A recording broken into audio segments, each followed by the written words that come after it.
Hi everyone, happy 2026. My heart was telling me to come online, be on this camera, and greet y'all happy 2026. And yeah, a lot is going on in the world today, but I just also wanted to say that there's so many beautiful humans. I just had breakfast with one of my good friends that I met on a retreat and journaling club, Sabi, and I think it just elevated me to a new frequency. And it's so important to stay in touch with friends who know that version of you that travels and knows abundance, I think. Yeah. Anyways, I'm about to go off on a tangent. But I want to say happy 2026. And I recently celebrated my 4-year cancer anniversary. That was in in December, and I was able to celebrate it in the Philippines. It's so beautiful, and what a privilege that it was for me to be able to go home to my own country. There's still so much for me to unpack. I left the Philippines when I was only 9 years old, and I've just missed it so much ever since. And being able to go back to my ancestral lands healed me so much. I feel like when I moved to the US, I kind of had to become a little bit more mute and, lower down my personality because of the way that I had to follow rules. My mom was like, girl, you need to follow the rules here. You can't mess up. We immigrated. We're immigrants. And that was just like the mindset that I had, like always think outside the box, but always follow the rules, right? Because we were here. It was a privilege to be here. And yeah, it was just really nice to be home, to finally be able to speak my own native language. And I think it healed me so much spiritually, personally, and maybe even physically. I was out there surfing for like 5 to 6 hours a day. And that was just really beautiful.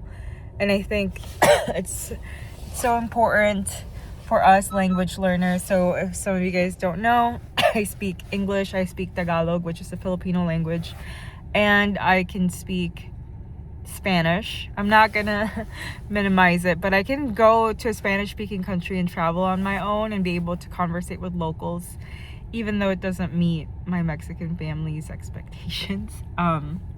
Yeah, but I speak 2.5 languages. That's usually what I say. But I think that it's so important for us immigrants or children of immigrants, if you are able to go home and be able to see your home country in your own eyes, right? Because I know that my parents left, right, for a better life. And while I was out here as their child, like achieving the American dream and like pursuing school and whatnot, it was really nice to be able to see it through my own eyes and experience it and experience all the changes that have happened since we left. But yeah, I'm 3 minutes into this video, guys, but it's also so interesting because I recorded one of these last year, and I know that I was 3 years post lung cancer diagnosis, and here I am 4 years still alive with the EGFR mutation. My last scans were stable. I have this cough that has been lingering for about 3 weeks, but I need to buy Robitussin to make it go away. But I am also 6 months being Dr. Lucas, and I am still figuring out life.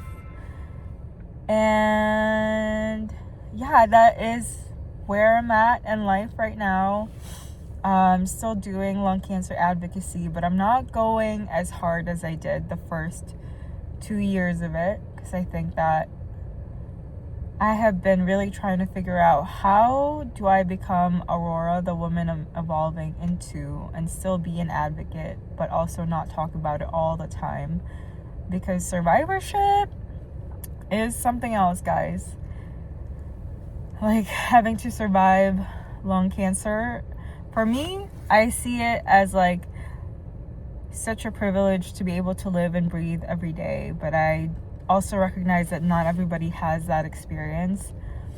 I am just like hanging on to that luck that I'm still able to like walk and not have to go to the hospital as much. But if I've learned anything from lung cancer, right, it's that life could be taken away too soon, too fast at any time. And might as well make the most out of it while we're here.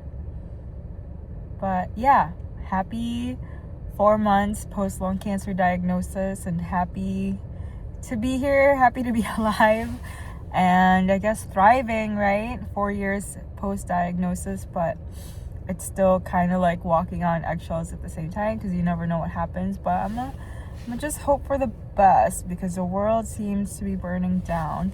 Oh, if you have stayed till the end of this video, I am on this journey to write my memoir, finally, of course. But I'm so glad. I think I'm at this point in my life where I am finally getting back to that dream of writing books, which I initially had that dream when I was when I was pursuing my bachelor's degree. That's the other part of me, is that my bachelor's degree was creative writing, but then I had to go into full survival mode after that, right? Because student loans and life in the US is very expensive. But that is my 33rd birthday wish. It's just getting back to that Delulu part of me when I was like so young, so brave. I still am, but that level of audacity, I'm really going for it this year, guys. But thank you for staying this long. And again, yeah, it's my 33rd birthday month, 4-year post-cancer diagnosis. If you are a lung cancer patient or just somebody trying to find your way, please make a comment below. I would love to respond and connect with you. And yeah, happy 2026.